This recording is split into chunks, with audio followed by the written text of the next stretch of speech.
YG와 JYP의 책걸상. 책에 관한 걸쭉하고 상큼한 이야기. YG와 JYP의 책걸상이 찾아왔습니다. YG 강량구입니다. JYP 박재영입니다. 박평 박혜진입니다. 반갑습니다. 지난 시간에 이어서 조남주의 새 장편 4멘션 읽어볼 텐데요. 그 전에 댓글 소개하겠습니다. 리딩스카이님, 켄 리우의 제왕의 위엄, 몰입감, 박진감이 넘치고 생각 밖의 페미니즘적인 구성, 예리한 글들 또한 탁월하네요. 제가 느낀 약간의 어색함이 있었는데 아마 초한지를 먼저 읽은 한자 문화권의 사람이라서 그렇겠죠? 오리엔탈리즘에 익숙한 서양인의 시각 편향을 오히려 반전시키려는 포석인 듯. 그래서 전 종이동물원을 좀 더 좋아하게 될 듯합니다. 좋은 작가, 좋은 책 소개 고맙습니다. 참, 제왕의 위엄을 읽다가 수질위생의 작가 YG가 갑자기 생각나 밑줄을 쳤습니다. 그것은 우리가 실험을 통해 스스로 찾아야 하는 것입니다. 공께는 확신이 없습니다. 그리고 확신이 없기 때문에 스스로 모든 답을 안다고 믿는 대신 부단히 질문을 던지시는 겁니다. 학원 271쪽. 참 절묘하게 수질위생의 YG하고 뭔가 연결이 되는 듯한 대목이네요. 리딩스카이 너무 감사합니다. 네, NGM님께서도 댓글 남기셨는데요. 야호, 제 댓글이 소개되었어요. 짝. 방송에 제 글이 나온 건 평생 처음이라 가문의 영광으로 여기겠습니다. 진한 마음편 귀 기울여 잘 들었습니다. 읽어야 할 책 리스트에 추가합니다.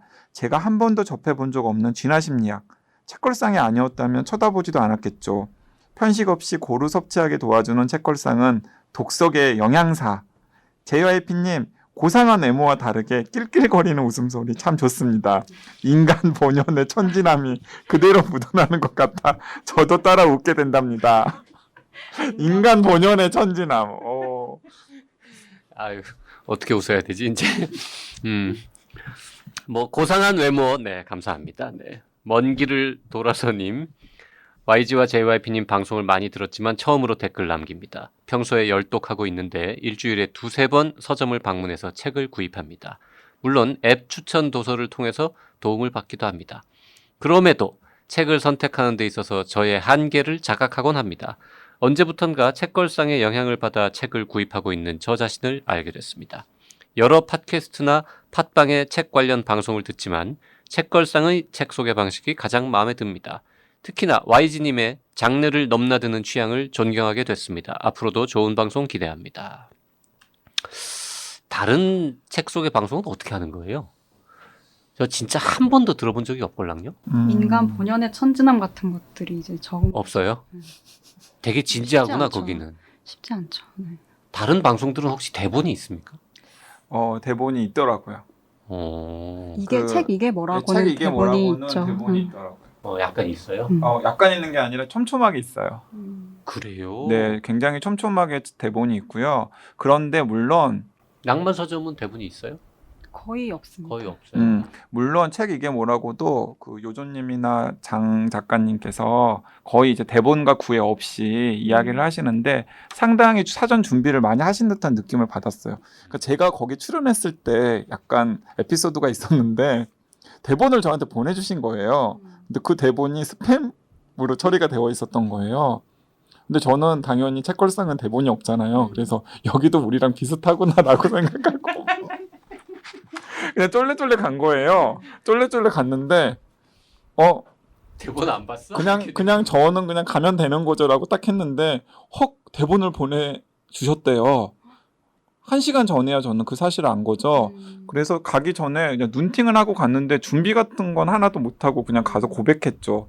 저 대본을 방금 봐가지고 그랬더니 이제 뭐 그냥 이렇게 하시면 된다고 해가지고 책 이게 뭐라고 책걸상화 그 책걸상은 책을 진지하게 폼 잡고 소개하는 방송이 아니잖아요, 사실. 네. 그냥 책 좋아하는 인간들이 모여가지고 같은 책을 읽은 다음에 그냥 떠드는 거야, 지네끼리. 아니, 그래서 이제 다른 책 프로그램이나 책 팟캐스트에 익숙하신 분들이 책걸상으로 넘어오셔가지고 들으시다 보면은 막 좀 화나시는 것 같아요. 어떤 분들은 왜 이렇게 YG나 JYP가 헛소리를 많이 하냐. 아, 그러실 수 있겠다. 네, 손님들 오시고 또 우리는 또 심지어 손님까지 모시고 우아한 박평님이나 아니면 이렇게 책 많이 읽고 할 말 많은 그 혼비님이나 아니면 아니, 진짜 그래도- 전문가들 아니 박평이나 혼비는 그렇다고 치고 책 저자가 나와도 우리가 말을 너무 많이 하잖아요. 그리고 막 저자 되게 어렵게 모신 분인데 막 저희가 괜히 농담이나 하고 막 묵사발 만들고 그래서 이제 그런 분위기가 되게 낯선 분들 같은 경우는 자, 농담은 JYP가 하고요. 묵사발 만드는 거는 주로 YG가 하죠. 아무튼 그래서 그런 것들이 약간 좀 이질감 같은 게 있으시지 않나 하는 생각이 들고 가끔씩 이제 댓글이 많아졌잖아요. YG 좀 말 좀 줄여라. 그리고 오프닝 만담 너무 길다. 자, 오늘도 이제 그런 이야기가 나오겠죠. 네. 아직도 댓글도 다 못 읽었어요. 진공상태님, 트레바리에 책걸상을 위한 클럽을 만들어 달라고 제안을 했습니다. 강양구, 박재영, 박혜진, 김원비 이렇게 네 분의 고정 크루분들이 클럽장을 맡아주신다면 제가 모임 진행을 열심히 돕는 파트너가 되어 온갖 잡일들을 다 하겠다고 열심히 제안서를 썼는데 아무 연락 안 오고 까일 수도 있지만 그래도 제안서를 열심히 작성하는 동안은 가슴이 두근두근 조금 설레기까지 했어요. 크크. 책걸상에 도움이 되는 일이 될지 크루분들이 싫어하시는 번거로운 일이 될지 진땀 모르겠지만 진짜로 실현이 되면 저 정말 열심히 일할게요. 크크. 미소. 저희한테는 저희의 의견은 묻지 않으시고 제안서를 쓰셔서 네. 그 진공상태님이 댓글지기 역할을 하고 계세요. 네이버 오디오 클립에 책걸상 게시판에서 댓글지기 역할을 하고 계시는데 일단 트레바리에서 어떻게 연락이 오는지를 알려주시면 그때 상의해 보도록 하지요. 그 트레바리 그 대표 윤수영 대표. 윤수영 대표? 네. 그분이나 그 회사는 잘 되고 있습니까? 계속? 너무 잘 되고 있죠. 아, 저번에 그래요? 그 투자도 50억 받았잖아요. 아, 우리도 할까? 그러면 여기 숟가락 하나 얹을까? 네, 투자도 50억 받고 50억 받기 전에는 우리가 거기 숟가락 얹을 생각을 전혀 안 했잖아요. 근데 우린 또 이제 간사한 인간들이라서 네, 저 트레바리의 윤수영 대표님 사랑합니다. 연락을 기다립니다. 윤수영 대표가 이제는 바빠가지고 이거 안 들을 것 안 같아요. 들을 거예요. 자기 출연만 해놓고. 저기 책걸상의 트레바리 윤수영 대표님이랑 뭔가 다이렉트 연락이 닿으시는 관계자분들 저희가 보고 싶어 한다고 또 사랑한다고 전해주십시오. 트레바리는 광고 안 만들었나요? 트레바리 광고하죠.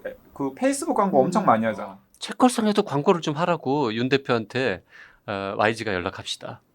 제가 비굴하게 한번 연락 한번 해볼까요? 네. 점핑 95님 이혁진 작가의 누운 배 다뤄주세요. 미생 제조업 해외 로케 버전 같아요. 회사와 사회가 어떻게 돌아가는지 정말 생생하게 묘사합니다. 작가의 신작 사랑의 이해도 같이 묶어서 해도 좋겠네요. 사랑의 이해 저번에 얘기했었잖아요. 맞아요. 박평이 네. 진짜 그 노골적인 성애 장면을 기대하시는 분들은 사랑의 이해 읽어보시라고. 노골적인 성애 장면을 기억 안 나요, JYP? 아니 그 들은 기억은 나는데 노골적인 성애 장면이 나온다고요? 사랑의 이해에? 막 그렇게까지 노골적이진 않고요. 그 어떤 속물 그리고 연애 장면이 굉장히 발칙하게 드러나죠. 네. 그러니까 우리가 한국 속물성. 소설들 너무 약간 억압된 것처럼 음. 그런 장면들이나 이런 것들을 너무 작가들이 안내하다 너무 이런 얘기 했더니 피하는 것 같다, 안내하다 했더니 그때 박평이 생각났다는 듯이 사랑의 이해 한번 읽어보시라고 그랬잖아요. 그게 그거구나. 네. 그리고 요즘 그 한국 소설들 중에서 남성, 그러니까 30대 남성이 등장해서 사랑에 대해서 이야기를 하는 작품들이 많지가 않아요. 왜냐면 나오면은 사고 날 수 있거든요. 네, 그리고 사고가 찌질해지고. 안 날 수 있는 작품들을 또 쓰기가 쉽지 않은 부분들이 또 좀 있고 막 그래서 근데 이 사랑의 이해는 재밌습니다. 그리고 이 작가의 정말 그 리얼리즘에 입각한 소설을 이 작가가 얼마나 잘 쓰는지를 볼 수 저는 있는 이혁진 작품. 작가의 누운 배를 제가 킵해놨는데 읽지를 못했거든요 아직. 누운 배는 이게 사람 배예요? 아니면 조선소. 조선소. 조선소 이야기예요. 아니 그 사람 리얼하게 배가 누워 그 배인가 하고 지금 질문 드려봤죠. 네. 아 그래서 생각해 보니까 이 둘을 저는 연결을 못 시켰는데 점핑 고원님 댓글 보고서 아 사랑의 이해 작가가 누운배 작가구나. 누운배는 한겨레 문학상 받고 그 조선소 문제 막 시끄러웠었잖아요. 그때 그 현장의 이야기를 리얼하게 쓴 소설로 너무 여기저기 많이 스타일이 다를 것 네, 같은데요. 너무 그러면? 스타일이 다를 것 같아서 다를 것 같죠? 안 달라요. 안 달라요. 그러니까 소재가 다른데 이 작가의 스타일이라는 게 소재가 달라도 어떤 대상을 이렇게 디테일하게 묘사를 하고 하는 그런 기본적인 스타일은 다르지가 않더라고요. 그래서 둘 중에 어느 게 더 좋아요? 아니 근데 사랑의 이해가 민음사 거예요. 제가 작업을 그러니까 했어요. 그래서 그럼 사랑의 이해를 읽어야지. 좀 이렇게 누군배는 좀 사회적인 이야기들, 그러니까 회사 조직이라는 것이 굴러가기 위해서 그 안에서 일하는 사람들은 어떤 것들을 보고 경험해야 되는지 이런 것들을 보여준다면 사랑이는 조금 더 감정에 충실하죠. 박형한테 예쁨 받으려고 둘 다 지금 읽으려고 딱 준비해 놨습니다. 왜 존경합니다. 둘 다? 누운배도 누운배랑 민음사예요? 사랑의 이해를 아니에요. 한겨레. 누운배는 한겨레 출판인데 네. 같이 읽고 그냥 한 편 한 편씩 해서 누구 이혁진 맘대로? 작가 특집 이렇게 하면은 아니 박평 마음이겠죠. 근데 아시다시피 제가 마음을 잘 안 먹어요. 아니 그한 권으로 일주일 하는 것도 지금 읽기 힘든데 두 권으로 일주일을 하자고 지금 제안하면은 얇더라고요. 둘 다. 일단 생각해보고. 네. 자 미래에 대한 얘기는 녹음 안 할 때 우리 하는 걸로. 기획회. 기획회의를 자꾸 아니, 녹음 심지어- 중에 하려 그래. 심지어 우리 기획회의까지 녹음 중에 하는 이 책임 없는 방송. 어쨌든 저는 사랑의 이해부터 관심을 가지고 보도록 하겠습니다. 미생 해외 로켓 버전 같았는데 전 미생을 안 봐가지고 아, 미생도 되게 좋은데. 네. 미생으로 한번 할까요? 만화로? 미생 저 만화도 다 읽었잖아요. 다 읽으셨어요? 드라마를 알겠죠. 다 볼 시간은 없지만 만화는 맘만 먹으면 까짓 거 볼 수 나 이제 있잖아요. 박평이 너무 웃긴 게 뭐냐면 내가 미생 만화 다 읽고 박평이 나한테 청탁해가지고 서평까지 써서 보낸 적이 있었는데 다 읽으셨어요? 라고. YG는 미생 만화 서평도 썼어요. 네, 미생 만화 서평 썼었어요. 제가. 별거 다 했구나 진짜. 근데 본인이 담당자였으면서 저한테 그걸 다 읽으셨어요? 하고 눈 동그래져가지고 막 물어보는 거 봐. 아 정말 책임 없는 방송이다 진짜. 자 다시 체계를 좀 가지고 조남주의 사하 멘션 이야기를 좀 해보겠습니다. 자 근데 이거 무슨 내용이냐라고 했을 때 이제 뭐 SF다 일종의 SF다라고 얘기했는데 이게 SF 맞아요? 사이언스는 안 나오지 않습니까? 사이언스는 최소한 안 나오는데 이건 SF로 이제 장르를 굳이 따지자면 SF로 따져야 될 것 같아요. 왜냐하면 비슷한 설정의 SF 소설들이 굉장히 많아요. 가상세계. 예, 가상세계. 예를 들어서 우리나라의 SF 작가 중에서 뭐 SF 작가 혹은 그냥 SF를 떼도 꽤 높은 평가를 받고 있는 작가 중에 배명훈 작가라고 하는 또 젊은 작가분 계시거든요. 근데 배명훈 작가가 한 10년 전쯤에 낸 소설 중에 타워라고 하는 소설이 있어요. 타워. 제목이 타워예요. 이 타워라고 하는 소설은 뭐냐면 전 시민이 초고층 빌딩에 사는 도시국가가 부대예요.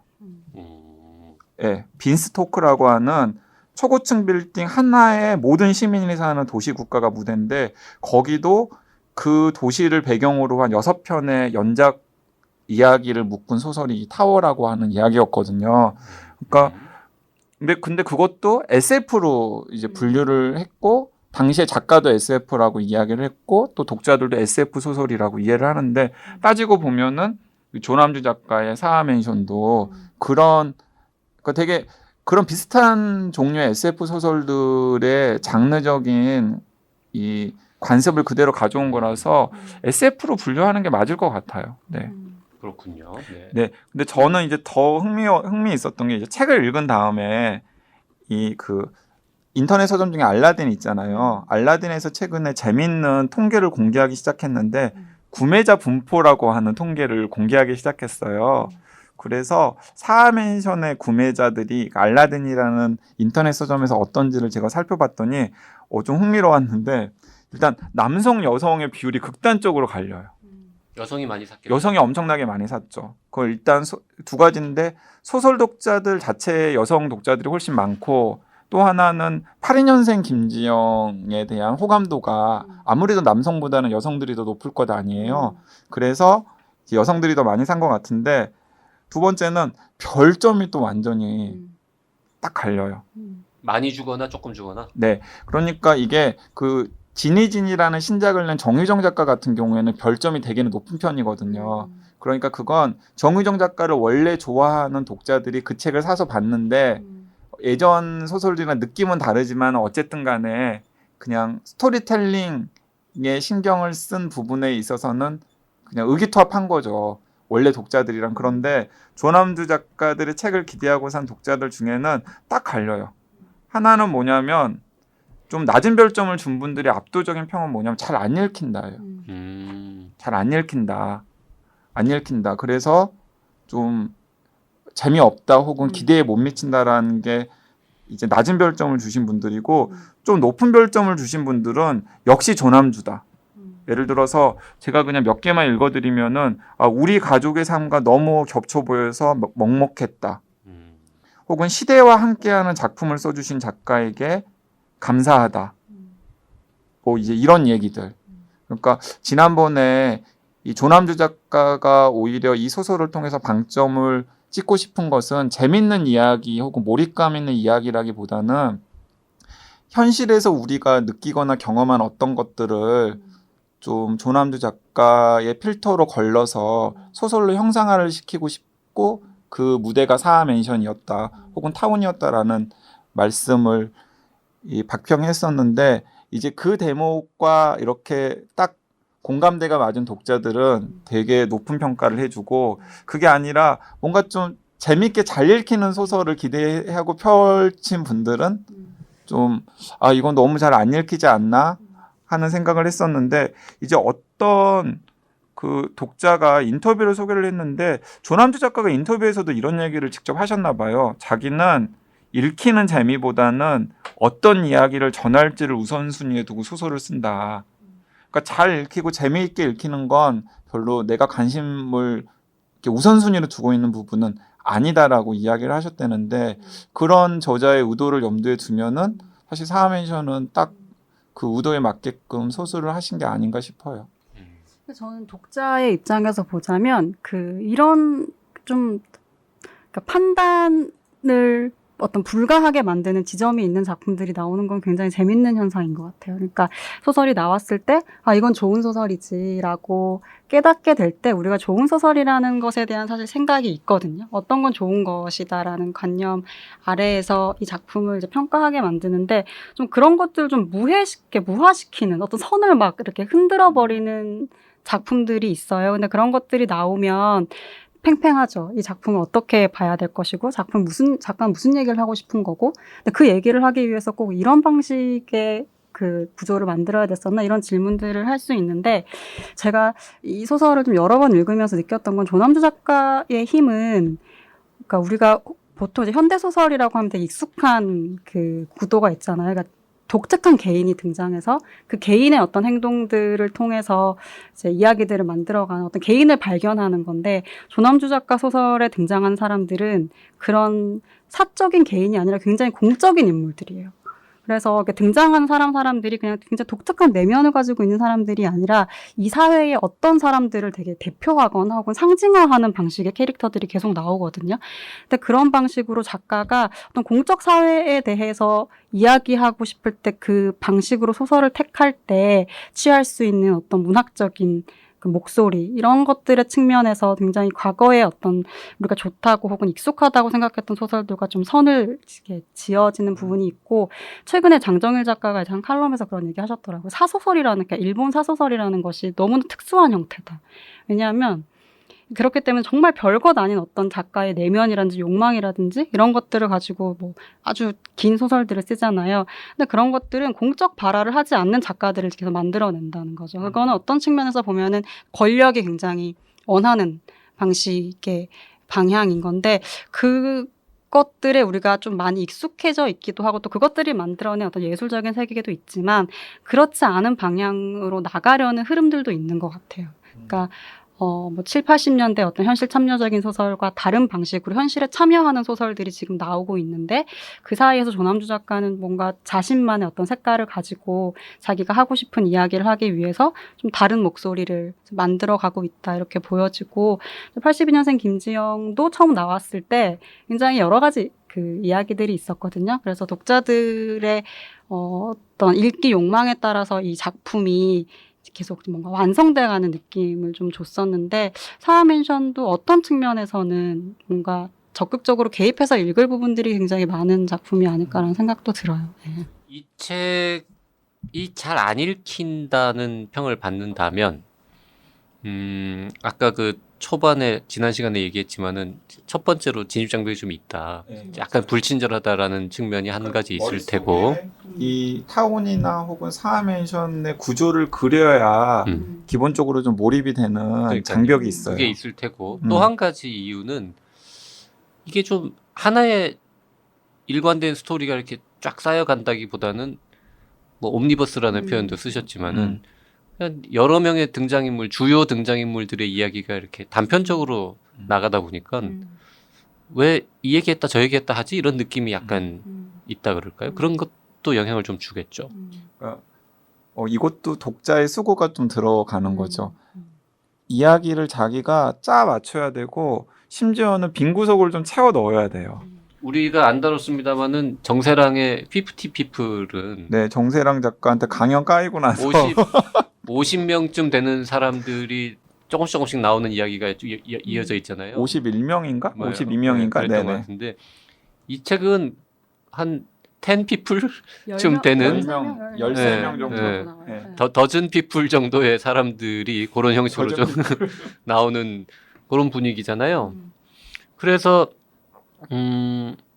뭐 작가가 왜 그 방식을 택했는지도 이해하겠고 그렇게 함으로써 이 묘사하고 싶은 어떤 세상 세계관을 표현하는 것도 이해가 되긴 되는데 전체적으로 그래도 장편인데 뭐 처음 끝까지 관통하는 하나의 좀 주인공이라 그럴까요? 스토리가 있었으면 더 좋지 않을까 싶은데 아예 없진 않습니다.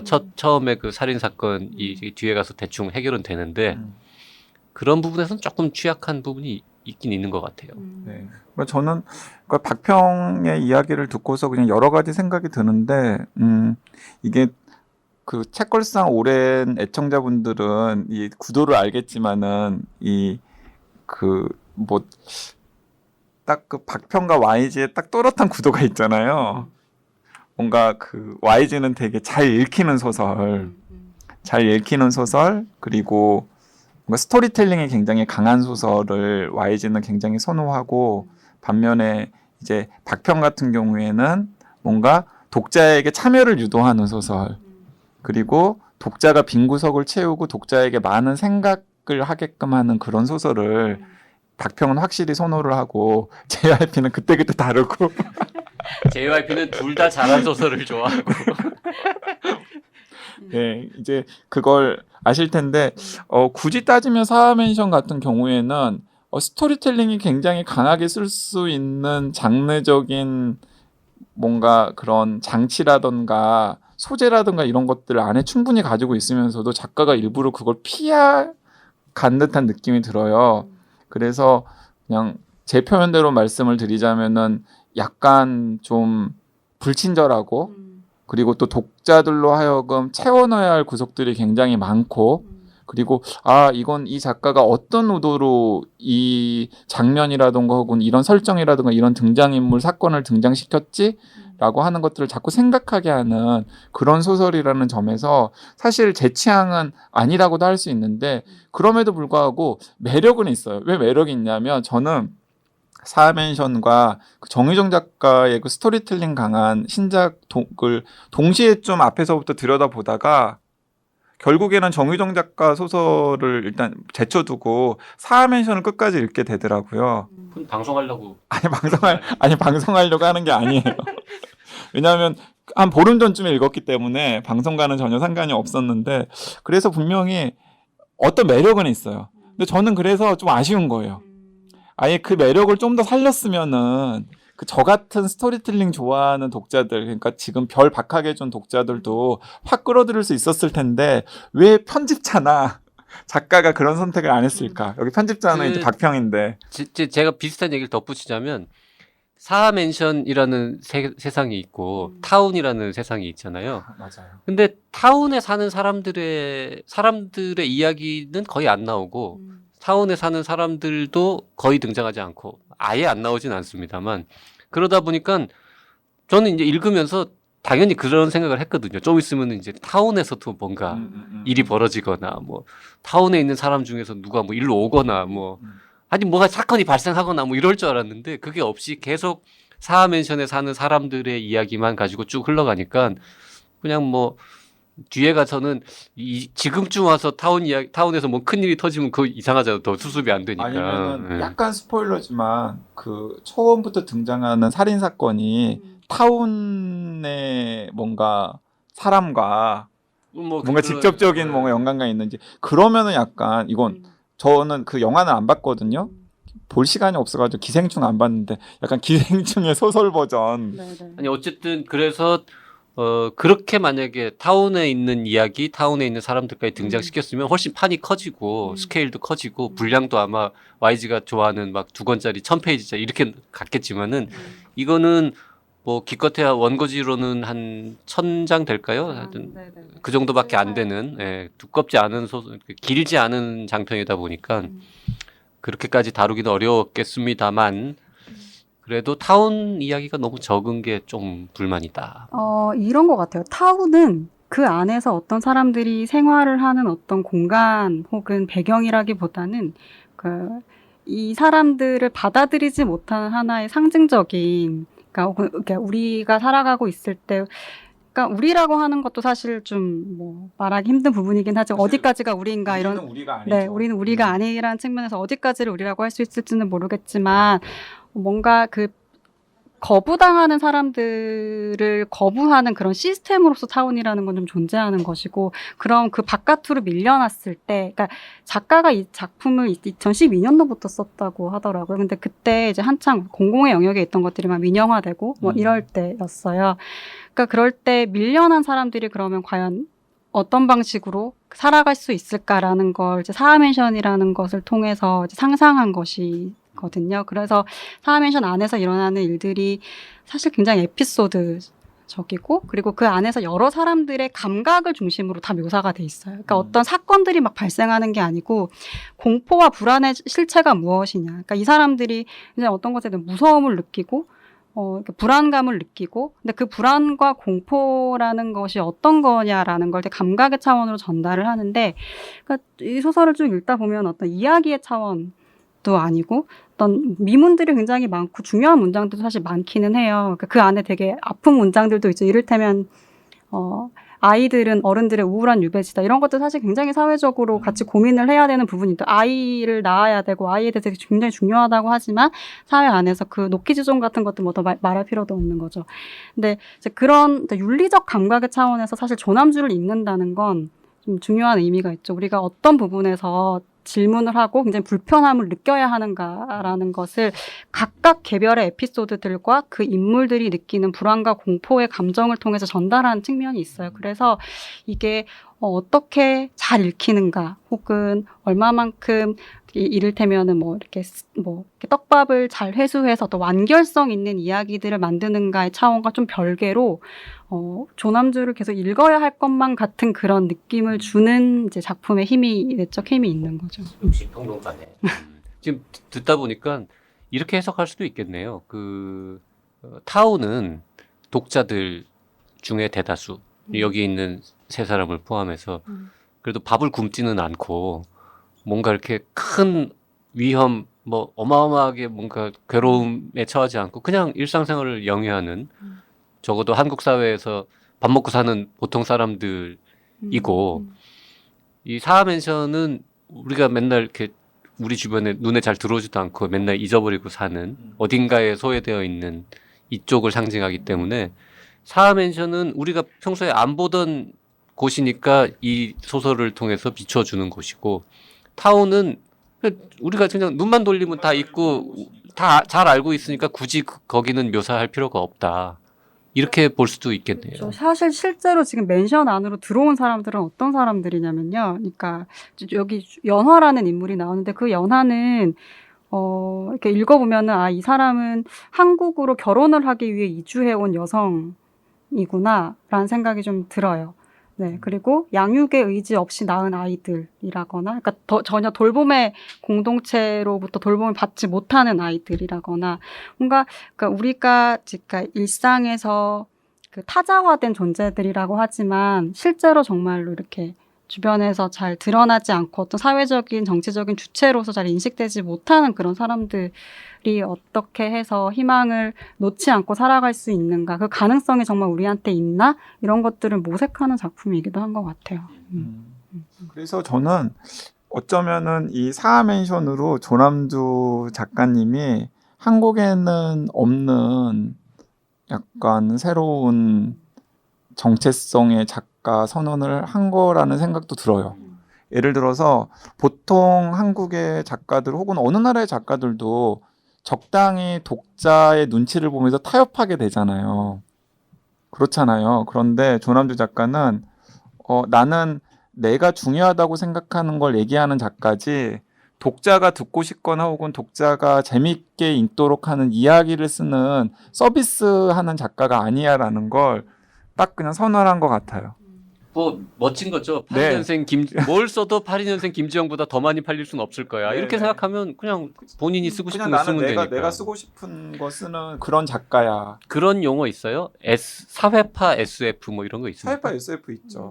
그런 쪽을 약간 네, 이번에는 그런 추구하신 그런 거죠. 걸 추구하신 거죠. 근데 음. 꼭 SF라는 것이 아니라 그런 내가 의제화시키고 싶은 주제나 소재가 있다면 어떤 장르라도 가지고 와서 쓸 텐데 이번에는 이제 이 뭔가 공공성이라든가 혹은 공동체가 함몰되는 과정에서도 뭔가 자기의 정체성이라든가 주체성을 지키면서 서로 연대하는 사람들의 이야기를 그려보고 싶었던 거고 그냥 그걸 그냥 사하맨션이라는 소설에서 그냥 구현하신 것 사실 같아요. 연대라는 게 되게 중요한 키워드인데 작품 안에서 저는 제일 재밌었던 게 여기 나오는 할머니들인 것 같아요. 그러니까 여기 할머니들이 복수로 등장하고 어쨌든 맨션을 이제 유지를 하는 데 있어서 여러 사람들이 뭐 조금씩 여러 역할들을 하지만 그 아이들을 키워내는 사람들이 있거든요. 그래서 뭐 각종 등장하는 30년 전의 할머니도 있고 지금의 할머니도 있는데 이런 것들을 봤을 때 우리 사회 안에서도 사실 크게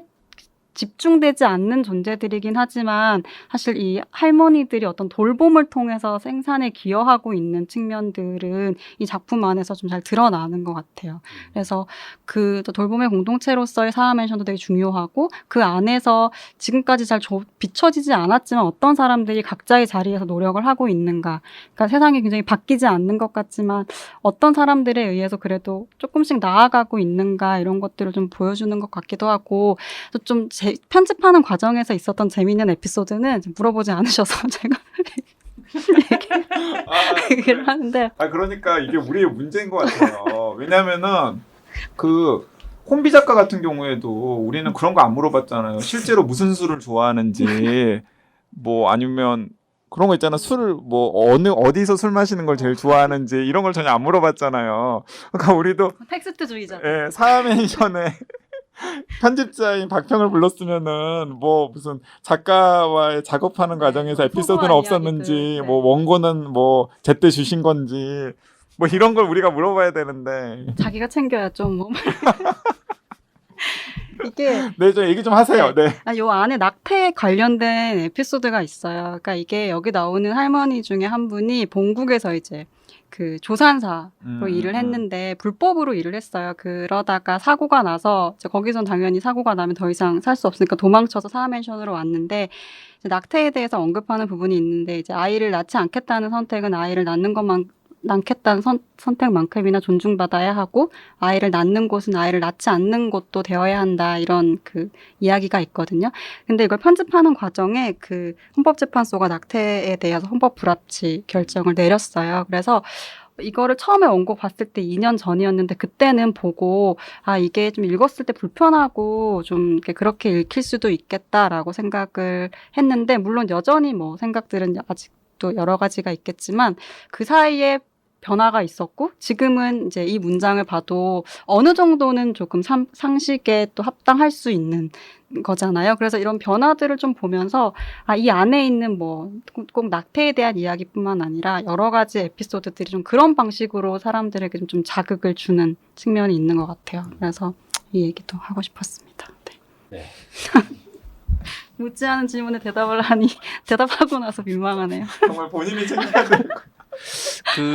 너무 그 에피소드는 뭐 그렇게 재밌진 않았는데 편집자가 2년 전에 읽었다는 게 오히려 더 놀라운 것 같습니다. 이게 이제 82년생 김지영 나오고 나서 정말 얼마 안 됐을 때 책 나왔으니까 이제 다음 작품을 한 번 더 하고 싶어서 이제 소설을 하자고 했을 때 그때 이미 써놓은 거. 써놓은 게 있는데 한번 보시겠냐고 해서 봤을 때 저는 되게 독특하고 읽었을 때 새로운 자극 그리고 좀 새로운 색깔의 소설이다 이런 생각이 많이 들었어요. 그래서 이걸 또 내면 좋겠다는 생각이 들었죠. 그때가 2년 전인데 책은 왜 이제 나온 겁니까?